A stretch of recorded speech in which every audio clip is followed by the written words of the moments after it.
지지율 먼저 언급을 좀 해볼게요. 이춘석 조국 논란에 이 대통령 지지율 56.5% 취임 후 최저라고 오늘 보도가 많이 나왔습니다. 그 리얼미터 아침에 조사 결과 7시에 나왔는데 뭐 여전히 뭐 낮은 수치는 아닙니다만 상당히 낙폭이 컸습니다. 어떻게 보셨어요?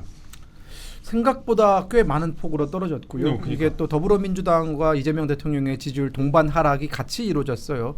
여기에 국민의힘은 반사 이익을 얻었죠. 국민의힘은 소폭 상승을 해서 다시 이제 한 뭐 몇 주 만에 30%대로 다시 올라왔다라고 해요. 항상 국민의힘이 계속적으로 내려가는 추세에다가 이제 다시 반등을 하기 시작했다라는 것인데 뭐 미리 말씀드리고 싶은 것은 국민의힘이 잘해서 지지율이 올랐다라기보다는 지금 민주당과 이재명 정부의 어떤 그 실정 때문에 국민의힘이 반사 이익을 얻었다라는 생각이 들었고요. 네.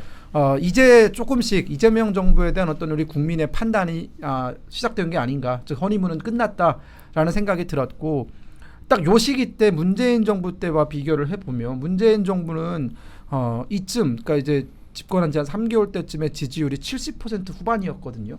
어떤 때는 뭐 80%까지 간 적도 있잖아요. 그렇죠. 그만큼 민주당이 항상 정권을 잡았을 때 초창기는 허니문이 끝났어도 한동안 고공 지지율을 유지를 하는 것이 하나의 어떤 그 관례였는데 이재명 정부는 매우 이례적으로 빠르게 지지율이 추락하고 있다. 근데 그게 단지 뭐 우리가 이재명 정부 지지율 뭐 이렇게 생각할 수 있는 문제가 아니라 명확히 굵직굵직한 일들이 있었단 말이에요. 가장 먼저 강선우 갑질 논란부터 시작해서 그렇죠. 그 문제가 결국은 강선우 후보자가 뭐 자진 사퇴하는 걸로 끝났지만 끝난 뒤에도 사실상 민주당 내 어떤 유력 주자들이 혹은 민주당 내에서 파워를 가지고 있는 사람들이 강선우 문제 그거 잘못됐다라고 국민의 어떤 민심과 정반대되는 이야기를 하고 있고 뭐 이따 얘기하겠지만 유시민 전 지금 그 노무현재단 이사장도 똑같은 얘기를 하고 있단 말이에요. 강선우 갑질은 보좌진이 잘못한 것이다라고 얘기하면서 사실상 피해자와 가해자를 바꿔치게 하는 그런 화법도 보여주고 있고.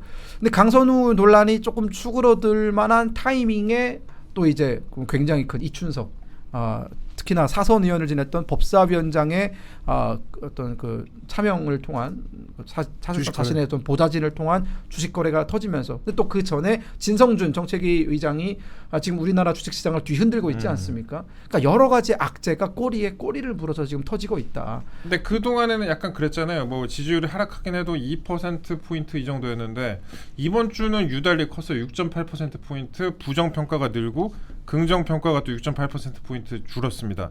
야, 그러니까 합이 한 13.6% 포인트 정도 낙폭이 좀 있었다고 봐야 될 것 같은데 이게 왜 다른 때는 그렇게 반향이 크지가 않았었는데 조국하고 윤미향 사면 논란 이게 이렇게까지 충격이 컸는지 이건 어떻게 봐야 될까요? 저는 조국 플러스 윤미향 이 사람들이 우리가 누군지를 살펴보면 문재인 정부를 결국은 몰락으로 이끈 사람들 중에 대표적인 게 조국 그리고 윤미향이거든요. 여기에 더해서 지금 윤미향 전 의원은 본인의 어떤 사면에 대해서 반대하는 사람들의 목소리가 나오니까 뭐라고 하고 있으면 적반하장식으로 나한테 이런 얘기하는 사람들 다 바보 같은 사람들이다 이러면서 지금 굉장히 당당하다는 듯이 지금 태도를 취하고 있어요. 자신이 위안부 할머니들의 돈을 갈취하고 위안부 할머니들의 돌아가야 되는 금액에 대해서 불법적으로 본인이 착취한 것에 대해서는 아무런 문제가 없는 오히려 검찰의 정치 수사였다, 짜맞추 수사였다라고 지금 적반하장식 비판을 가하고 있는데 사실 이게 위안부 문제 같은 경우에는 우리 국민들의 어떤 정서와도 굉장히 연관되어 있는 문제고 여기에 더해서 조국 전 대표는 저는 더불어민주당에게 학습 효과가 없나 싶어요. 문재인 정부가 조국 전 장관을 지키려고 그렇게 노력을 하다가 결국은 나락으로 갔거든요. 근데 문재인 대통령은 퇴임 이후에도 그걸 못 버리고 조국한테 마음의 빚이 있다 뭐 어쩐다 이러면서 계속적으로 비호를 한단 말이에요. 근데 이 조국 사태라는 것은 결국은 우리 대다수 입시를 준비하고 있는 정말 엄청나게 두꺼운 사람들에게 중산층과 평민들이 결국은 본인들은 정말 어렵게 노력을 해서 그 신분 상승에 그 정말 얕은 그 사다리 하나 잡아보겠다고 노력을 하는데 조국 같은 사람은 그냥 아버지가 조국이기 때문에 그냥 뭉텅뭉텅 그런 기회들을 부여받은 건 아닙니까? 즉 그들이 말하는 평등한 세상에서 결국 우리만 평등해야 되는 거고 자기들 권력을 잡은 기득권들은 자기들만의 리그에서 자기들만의 어떤 그 여러 가지 카르텔을 통해서 쉽사리 권력이 그 자식 세대한테로 넘어가는 그런 세대에 우리 국민들이 분노를 했기 때문에 결국은 그게 트리거가 돼서 문재인 정부를 끌어내렸거든요. 5년 만에. 우리가 지금 5년 만에 정권이 교체된 건 문재인이 처음 아닙니까? 근데 그때의 사태를 국민들이 여전히 기억하고 있는데 이게 뭐 10수년 전 일도 아니잖아요. 근데 갑자기 또 사면 얘기를 꺼내들고 있고 여기에 문재인 대통령이 가세를 해서 조국의 공부가 우리의 공부 모두의 공부가 되길 참 고맙게 생각이 돼요. 말하자면 독거방에 갇혀 있는 그쵸. 점점점으로 하면서 이제 그 조국 전 대표의 책을 좀 홍보하는 그런 영상이 올라오기도 했었습니다. 저거 잘 배워갖고 자식들 부정입학 시켜주라는 뭐 이런 얘기 하신 건가요? 그럼? 조국의 공부가 우리의 공부가 돼야 된다. 물어보세요 그거는. 그 자기 딸한테 운전 배우라고 해요. 그럼. 저는 문재인 대통령의 등장이 결국은 민주당의 지지율 하락을 이끌어냈다는 생각이 들어요. 근데 그 성 교수님께 좀 여쭤보고 싶은 부분이 이게 지금 기사를 봐도 그렇고 저도 뭐 민주당의 기류를 좀 찾아봐도 그렇고 지금 대통령이 그렇게 딱히 이 사람들에 대해서 사면을 하고 싶어서 하는 사면이 아니잖아요 이게. 그렇죠. 그러니까 일단 윤미향 의원부터 얘기하면 제가 좀 금요일날 윤미향 의원이 나왔었나요 얘기가? 윤미향 얘기는 그때 안 나왔어요. 조금 게임만 예, 나왔었죠. 그러니까 윤미향 전 의원은 왜 사면해줘야 되는지 저는 모르겠어요. 이 사람 지금 일단 그 감옥에 있는 것도 아니고, 네. 그리고 복권 시켜서도 정치를 하겠다는 사람도 아니고, 굳이 그러니까 명예를 되찾아주기 위해서 한다고 얘기를 하는데, 네. 굳이 명예가 있어요? 그러니까 그 있을 위안부 수도 운동, 있지. 그러니까 그런 건 지금 얘기한 추미애 장관이 올린거나 이런 얘기들은 다 그거예요. 그러니까 검찰이 막 10몇 개 막 과도하게 기소했는데 뭐 대부분 무죄가 났다. 근데 결국 유죄가 난 게 있잖아요. 그리고 그 후원금을 잘못 쓴 횡령, 배임 이게 있단 말이에요. 그러면은 아무리 10몇 개 중에 하나만 유죄가 났으니 떳떳할 필요는 없는 거거든요. 그러니까 3개인가 4개인가 유죄 예. 났어요. 그러니까 그 몇 개가 아무튼 예. 무죄가 혐의가 많이 났다고 해서 떳떳할 필요 없는데 그거를 이제 명예라고 하는 것 같은데 저는 이재명 대통령이 대통령 선거 전에도 한준호 최고위원 보내서 이용수 할머니 만났고 당선된 후에도 한준호 최고위원 보내서 이용수 할머니 만났단 말이에요. 위안부 문제 해결하겠다는 진정성을 보여줬단 말이에요. 근데 이용수 할머니 저는 윤미향 전 의원은 이용수 할머니랑 본인이 문제를 그 관계를 풀어내지 못하면 사면해주면 안 된다고 생각해요. 이용수 할머니로부터 윤미향 전 의원이 반성하고 있다는 걸 난 이해한다, 인정한다라고 하는 답변을 이끌어내야 돼요. 그걸 못하면은 사면해줄 필요가 저는 없다고 생각해요. 그렇기 때문에 지금 아까 말씀드린 이재명 대통령의 행보에 매우 부담되는 그러니까요. 거기 때문에 왜 해주는지 솔직히 모르겠고. 아까 말씀하셨던 한준호 의원 같은 경우에는 이번에 또 조국 전 대표와 관련해서 사면을 그러니까요. 반대하고 저는 한준호 네. 최고위원 역시 저랑 비슷한 친명 정치인이다. 대통령만 생각하는 대통령이 부담을 주면 안 되거든요. 대통령한테 왜 부담을 주는 행위를 합니까? 그리고 왜 아니 뭐 예. 이렇게 같이 과일류인가 싶어가지고. 네, 뭐 그리고 수박이요? 네. 그리고 저는 6.8%라고 보지 않아요. 이거 더 떨어진 거예요.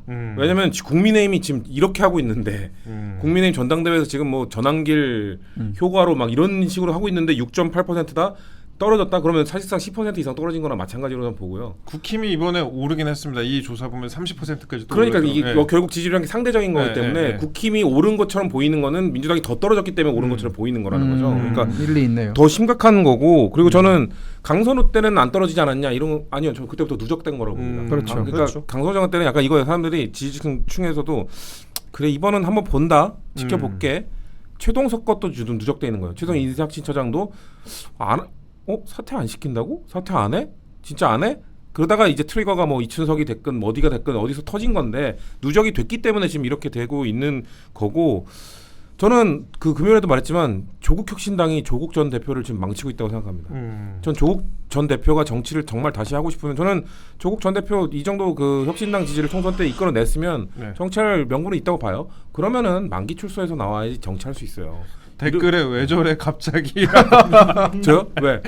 아니, 제가 친명 정치인이란 걸 커밍아웃해서 지금 너무 김금혁처럼 얘기했어. 너무 옳은 얘기를 하신다고. 그러니까 이렇게 두 분 다 얘기하시면 나 얘기할 거뭐 남아있을까요? 그래서 저는 좀 반대로 조금 보는 게 오늘 보도 보셨어요? 윤건영도 백원우, 윤건영. 윤건영. 백원우도 포함됐죠. 근데 이제 예. 윤미향은 여러분들이 보실 때 이제 윤미향만 보시면 안 되고 그 뒤에 누가 있느냐 남편 김삼석이라고 그분이 주사파에서 꽤 랭킹이 높은 분이에요. 그래가지고 예전에 왜 그 이석기 사건 때도 이제 보면 같이 악수하고 인사진 보고 이랬잖아요. 그래서 그쪽이 이제 경기도에서 관리하는 그 주사파 그게 생각보다 좀 지분이 좀 있는 편이라서 윤미향만 읽으시면 안 되고 윤미향의 남편 김삼석의 존재를 좀 사실 염두에 실제로 두셔야 방금 돼요. 제가 이제 오늘 여기 오기 전에 네. 점심을 이제 국회에서 먹고 왔는데 식사 자리에 계셨던 분 중에 이제 운동권 출신 분이 계셨어요. 그분들은 아직도 그런 커넥션들을 지금 보기 아이, 어디에 그럼요. 있든지 하고는 상관없이 계속 가지고 계신 그렇죠, 분들 인적 그렇죠, 교류를 그렇죠. 하시잖아요. 네. 네. 그래서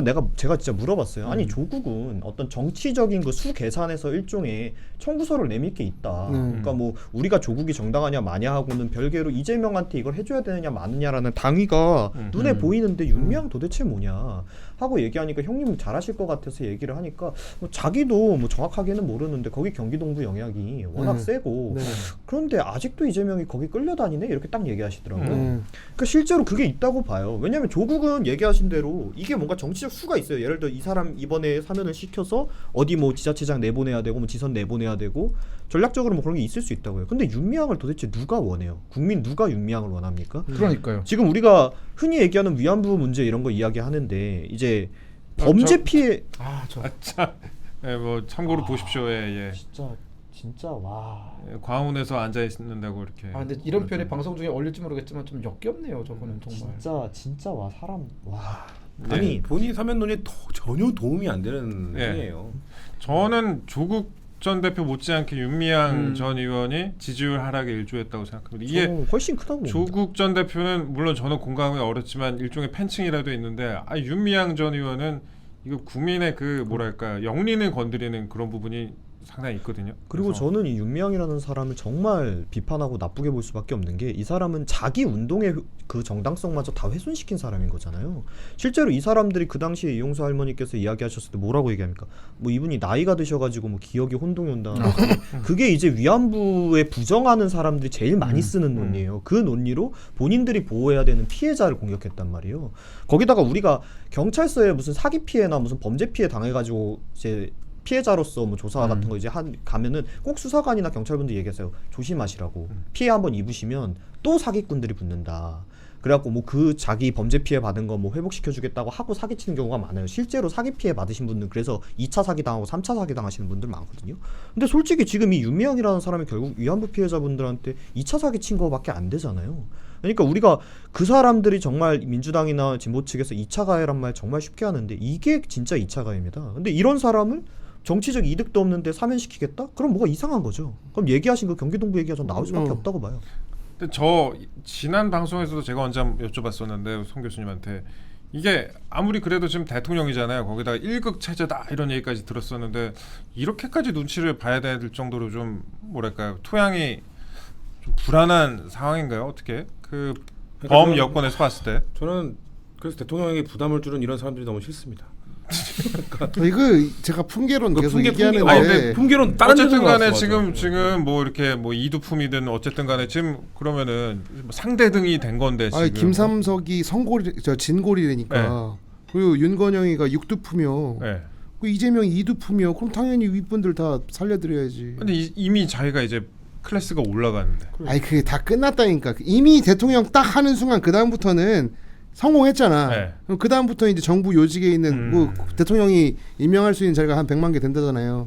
그거 싹 다 이제 밑에 사람들이 다 가져가고 이제 그 다음번에 이제 그 책방 차리면 돼. 이재명은 이제 경기도에다가 대충 택방 지금의 이 뉴스를 보다 보면은 어느 순간부터 이재명 대통령이 사라졌어요. 사라졌다니까. 존재감이 완전히 없어졌습니다. 한번 반짝했던 게 포스코 ENC에 대해서 강하게 질책할 때 요때 정도만 살짝 반짝을 했지. 산재 그 뒤에. 관련해서나. 그렇죠. 네. 이제 지금 뭐 사실상 많은 뉴스의 대부분을 지금 이 주사파라니까. 이 말씀드리고 있는 이 여러 가지 어떤 그 사면 이게 좀 차지를 하고 있고 또한 정청래 대표가 뉴스의 상당 부분을 차지하고 있어요. 전북에 갔을 때 왜 전라도 의원들은 여기 현장 회의에 오지 않았냐 강하게 질책하면서 여기에 또 해외에 가 있는 의원은 나 해외에 있는데 뭐 한 4년 만에 처음 휴가라 이러면서 막 해명글도 올리고 그러니까 지금 민주당 전체적인 어떤 권력의 중심에 이재명 대표가 점점 멀어지고 있다. 근데 이 현상에 대해서 사실상 조tat을 예측을 못했어요. 왜냐하면 이재명 대표가 워낙 이번 22대 총선 때 강하게 친명 공천을 했고 또 비명 학살을 했기 때문에 당에 대한 장악력은 워낙 뛰어날 거라고 봤고 또한 당에 대한 장악력뿐만 아니라 어떤 그 시민단체들에 대한 장악력도 그 특유의 개딸들의 어떤 그 문화로 어느 정도는 잠식을 하지 않았나 싶었는데 집권 2개월 만에 이렇게 친문에게 역전당하리라고는 특히나 정청래의 난이라고 할까요? 청래의 난 여러 가지를 보면서 지금 이재명 대표 우리 우리 이재명 대표가 아니라 우리 중에서 가장 이재명 대표 우리 이재명 맞죠, 네, 뭐. 대통령이 우리도 대한민국 국민인데. 가장 답답하고 그러지 않을까. 이 돌파구를 찾아야 되는데 지금 묘수가 안 보입니다. 그 앞으로 그러면 뭔가 반전의 계기를 일으킬 수 있는 게 있느냐? 저는 오히려 지지율이 떨어질 일만 남았다고 봐요. 일단 지금 25일에 정상회담이 마련되고 있죠. 근데 어제자 무슨 기사가 나왔습니까? 한미 간의 어떤 실무 협상 가운데서 방위비 협상에 대한 얘기가 나왔다라는 거 아니에요, 페이퍼에. 그 워싱턴 포스트 기사 말씀하신 그렇죠. 거죠. 이따가 네. 뭐제안 다루려 그랬는데 다루겠는데 그 워싱턴 포스트에서 보도하기를 원래 지난 관세 협상 때 그 방위비 국방비 관련해서 다루려고 했었는데 13조라니까. 그거 이제 13조. 언급하지 않았다. 근데 네. 당시에 언급하려고 했던 내용이 3.8% 우리나라 GDP의 3.8% 기존 2.6%에 비해서 그렇죠. 한 50% 정도 늘리는 이 방안을 논의를 했었다. 뭐 이런 내용입니다. 근데 그거 아마 이제 정상회담 때 분명 그 청구서를 최소한 그 정도의 청구서를 내미긴 하겠죠. 그렇죠. 그러니까 우리 실무 협상을 마치고 와서는 사실 그 문제에 대해서는 얘기를 안 했기 때문에 방위비 얘기가 없었냐라는 얘기가 있으면 결국 방위비 얘기는 논의가 진행되어 왔던 것이고 엄청나게 우리 경제에 부담이 되는 뭐 이게 GDP의 3.8%는 어마어마하게 많은 금액이지 않습니까? 이런 것에 대해서 이제 트럼프 대통령과 이재명 대통령 사이에 정상회담을 통해서 어느 정도는 쇼부를 봐야 되는 일인데 결국은 이게 대한민국에게 유리하게 가지는 않을 거란 말이에요. 이것도 악재고 이재명 대통령이 과연 이 악재들을 잘 넘어갈 수 있을까? 최대 악재가 청와대 들어가는 거예요. 근데 그거 다시 전 임기 안에 못 백하는 들어갈 것 아, 같은데. 청와대 딱 들어가자마자 TV 꺼놓고 신문 안 보면 평화 그 자체라니까. 그러니까 나는 그렇게 생각해. 이번 지금 지지율이 이게 떨어져가는 이 과정을 뭘로 보냐면 사실 문재인 때 국민들이 빡쳤던 게 이제 그 운동권들끼리 해왔던 자기들끼리 우덜식 그 민주주의를 되게 빡쳐했단 말이에요. 근데 이재명이 딱 왔는데 이재명이 그래도 그 전까지 운동권들 싹싹 수청해 가면서 야 내가 이제 민주당 잡았고 나 뭐 보수랑도 화합할 거고 이렇게 딱 했단 말이야. 근데 강선호부터 이제 시작하면서 요건 좀 이상한데 하다가 갑자기 이제 운동권들 쫙 사면 되고 조국 올라오는 거 보면서 문재인 때 다시 생각이 나는 거예요. 조금씩. 그러다가 이제 부동산 규제 또 이러면 이거 문재인 투네 이제 이렇게 되면 나는 또 다른 폭동이 일어나지 않을까 생각하는 거죠. 지금 저 한 말씀을 드리면 지금 이재명 대통령에게 투표를 했던 국민들 중에서 뭐랄까 정치적으로 그렇게 지향성이 강하지 않은 분들도 꽤 있을 거란 말입니다. 그렇죠. 이른바 이제 스윙보터 중도층으로 분류되는 분들도 있을 텐데 그분들은 이제 뭐 이재명 대표의 그런 사법적인 리스크를 차치하고서라도 뭐 경제적으로 뭔가 나아지겠지라는 그런 생각을 하고 투표하는 사람들이 상당히 있을 거예요. 그런데 갑자기 조국하고 윤미향을 사면하겠다 이렇게 해버리면은 뭐야 이렇게 돼버리지 않을까라는 생각이 들었어요. 네. 예. 얘기하시려고. 교수님 말씀하세요. 예.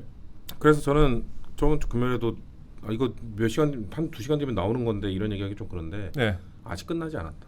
그러니까 근데 뭐 이미 자동한 맥이 아니에요, 근데. 다 사면을 안 할 수도 있다. 네, 전 뭐 이 정도 여론 진짜 이거 그러니까 어떤 모든 상황을 봐도 윤미향도 그렇고 다 이재명 대통령한테 절대 다 부담되는 상황이고 이 부담을 감수하면서까지 저는 지지율이라는 게 국정 지지율이 약간 에너지 같은 거라고 생각하거든요. 그러니까 그렇죠. 에너지를 까먹는 거예요. 그러니까 네, 맞아요. 근데 지금 이 사람들이 얘기하는 게 사면 요구를 동조하는 사람들이 얘기하는 게 검찰이 잘못됐다, 검찰이 과했다, 검찰 개혁해야 된다라고 얘기하면서 사면해달라고 하잖아요.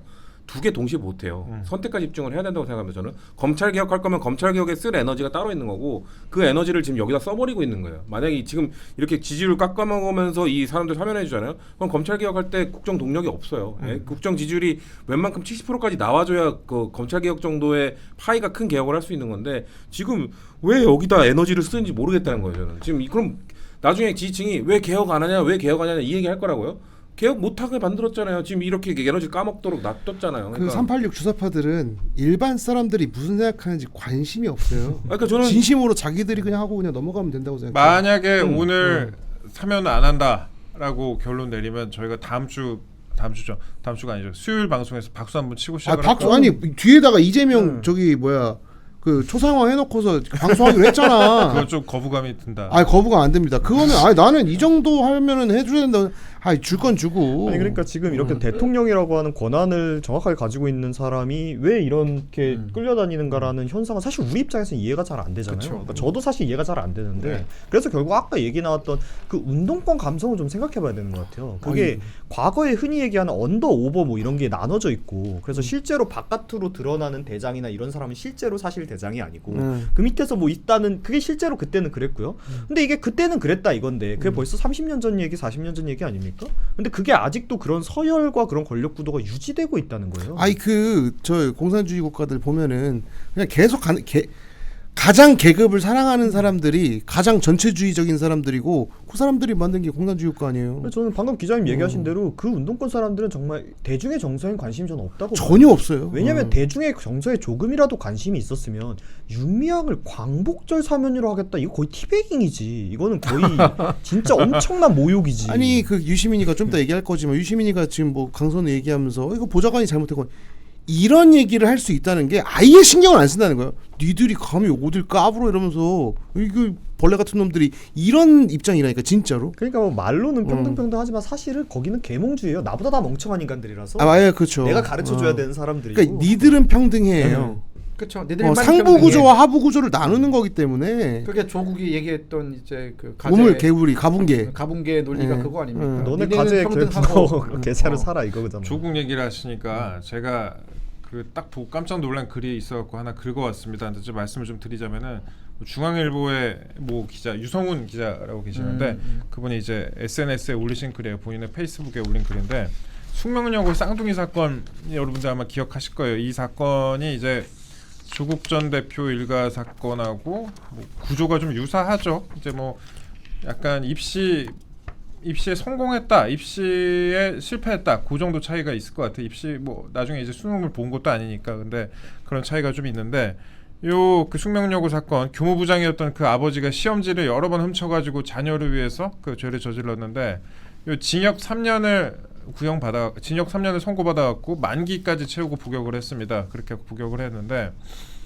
지금 그분 사정을 잘 아는 그런 분께 이제 취재를 했다고 합니다. 그랬더니 이제 부부가 이혼을 했고 원래 이제 부인도 교직에 있었는데 스트레스 등으로 정상적인 생활이 불가능했다.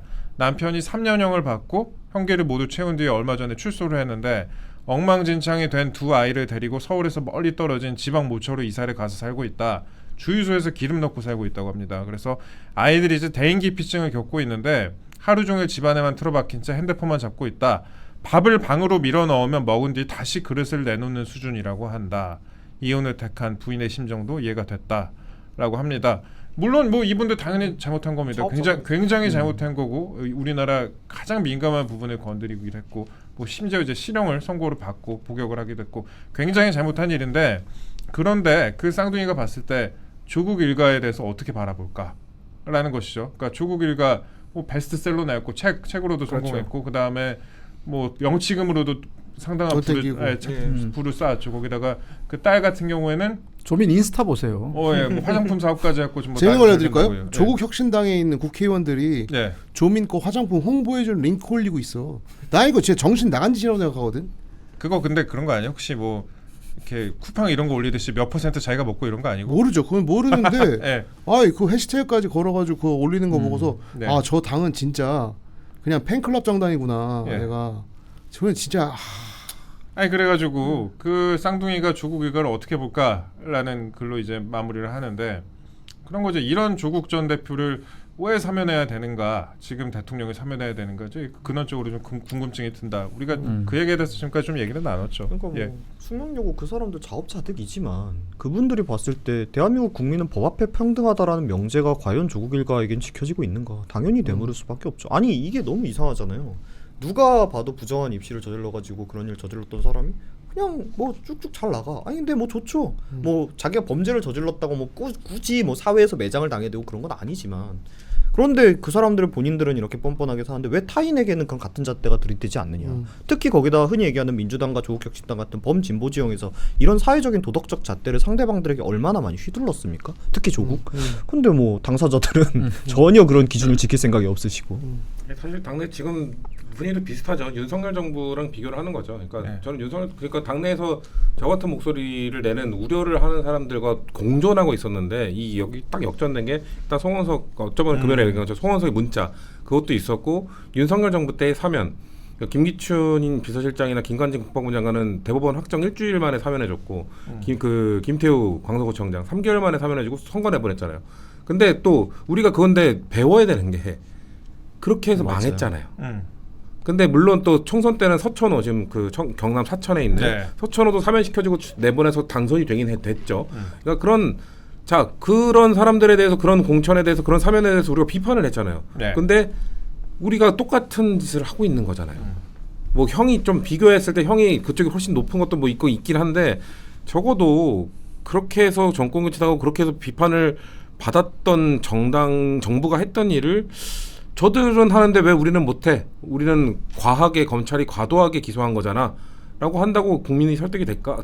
안 된다고 보거든요. 안 되는 게 지표로 바로 나타나잖아요. 그래서 저는 오늘 이 정도면은 오늘 만약에 대통령께서 용기를 못 내시고 그냥 사면을 해준다. 그럼 다음 주에 더 떨어질 거라고 봅니다. 앞으로 계속 끌려가는 거 아니에요? 그렇게 되면 이번에는 그냥 멱살 잡히고 계속 이제 목줄 채우는 거라고 봐요. 저는 요번 게 조국이라는 그 키워드와 윤미향이랑 그러니까 뭐 사면 뭐 다 뭐 저기 윤건영이니 뭐니 다 필요 없고 윤미향 조국 이거 목줄 그냥 채워가지고 이재명 끌고 다니는 거예요. 조국 이제. 대표 나오는 순간 그럼 지금 민주당보다 조국혁신당이 주도할 거예요 전국을. 그렇게 되면은 민주당한테 좋지도 않고 내년 지방선거 때도 좋지도 그쵸. 않고 저는 민주당 입장에서 왜 주는지 한 달 정도는 조국이 뉴스를 다 도배할 것 같은데 진짜. 그렇죠. 뭐 나오면서 하는 이야기부터 해서 아마 활발하게 행보를 할 거기 때문에 그리고 이제 뭐 아직 몇 달밖에 안 돼서 여론조사 안 돌리겠지만 뭐 차기 지도자 이런 거 돌리기 시작할 거라고요. 네.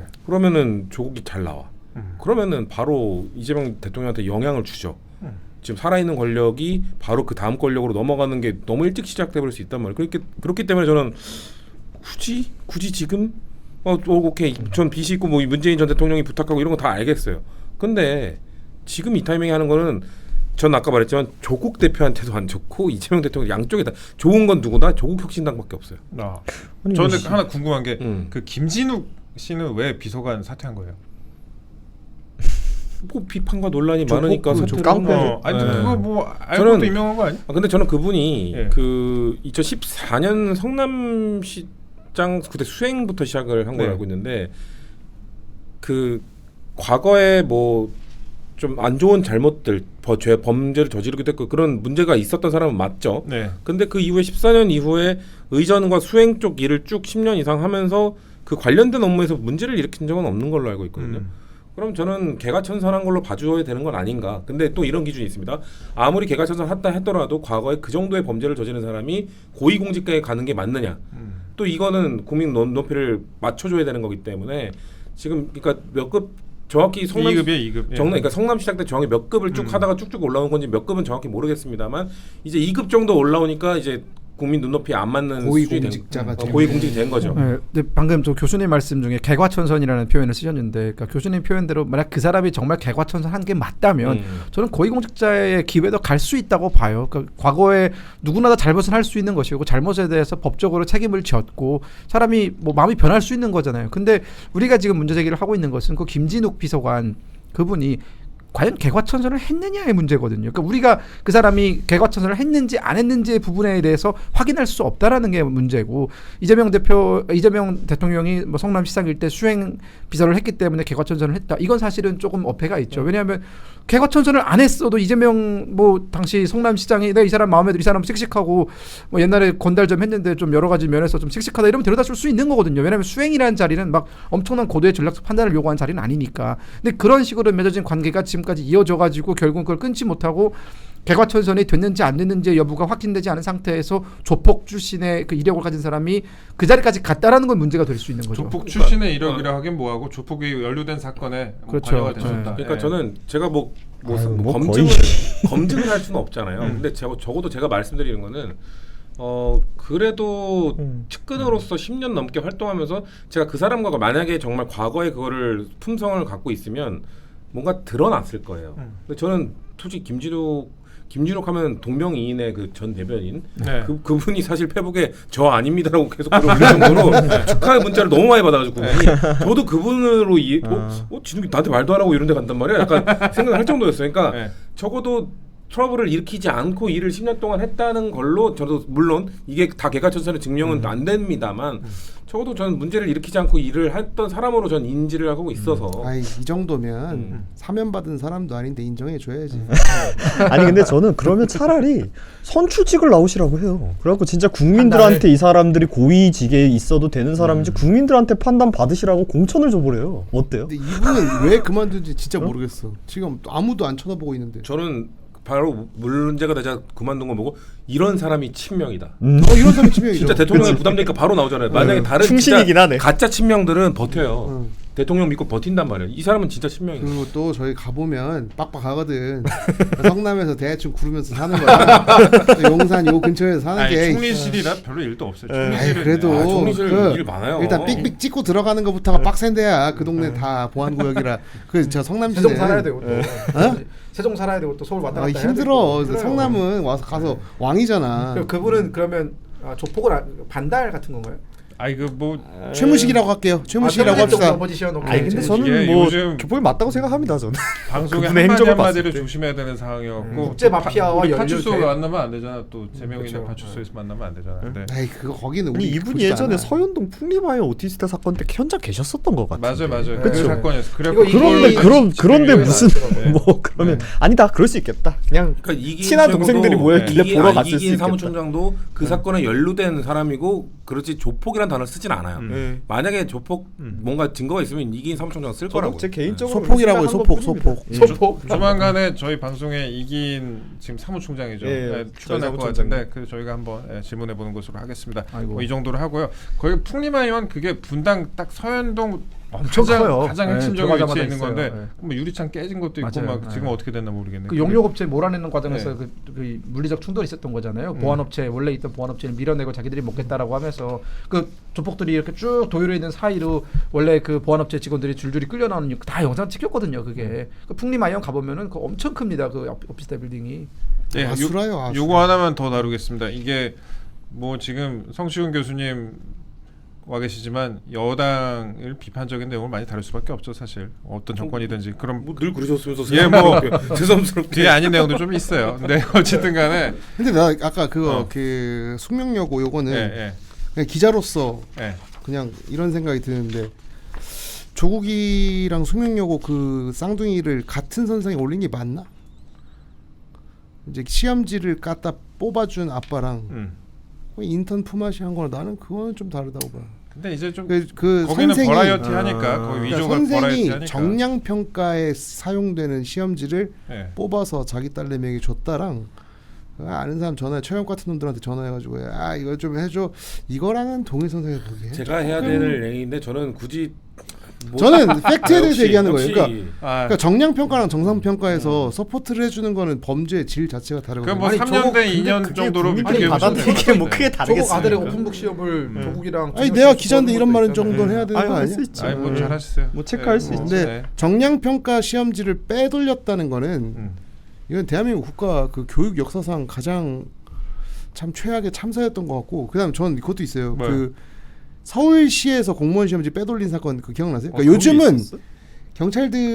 경찰서를 기자들도 잘 못 들어가요. 아시죠? 요즘 바리케이트 심해져가지고 예전처럼 저 왔어요 하면서 문 열어 기자 이게 안 돼 요즘은 앞에서부터 다 막아놓는단 말이에요. 맞아요. 그게 이제 그 근본적인 원인이 됐던 사건이 예전에 그 공무원 시험지 유출 사건이에요. 그래서 들어가가지고 이제 공무원 시험지 훔치다가 야 공공기관 싹 다 아무도 못 들어오게 이래가지고 기자가 못 들어간 사건이 있었는데 하여튼 이런 거는 아니 저는 그 조국을 동일선상에 놓는 게 단지 그 사건과 사건 A와 B라는 사건만 가지고 우리가 동일선상에 놓는 것이 아니라 조국 전 대표는 그 일이 터졌을 때 본인의 또 개인 비리에 대한 그런 여러 가지 의혹들이 터졌을 때 네. 그것에 대해서 뭐 반성하거나 이런 모습을 지금도 안 보여주고 있어요. 오히려 본인의 잘못에 대해서 검찰의 공작이다라고 하면서 본인은 떳떳하고 우리 가족이 겪고 있는 이 모든 어려움은 검찰과 윤석열 정부의 어떤 그 탄압에 의해서다라고 하기 때문에 사람들이 봤을 때는 여기 괘씸죄가 추가된 거예요. 그러니까 사과 반성하면 오히려 그렇죠. 여기까지 갈 일도 불안하지. 아니었는데 네. 여기까지 갈 일도 아닌데 네. 왜 저렇게까지 본인은 잘못이 하나도 없다고 저러는 거냐. 그러니까 국민들이 조국에 대해서 비판하는 그 모든 것들에 대해서 다 이건 뭐 검찰의 공작이다라고 해버리면 국민들은 뭐가 됩니까? 그럼 비판하는 아니 그러니까 사람들은. 사면이라는 게 잘못을 이제 면해주는 건데 이 사람 자기들 잘못했다고 생각을 안 하는데 무슨 사면을 해줍니까? 오히려 네. 그게 웃긴 거지. 니들이 뭔데 날 사면해라고 반응을 해야지. 본인들이 그리고 정말 그럼 재심 잘못 안 신청하라고 했다 하면 그러니까 되겠네. 재심 신청을 해야지. 어. 그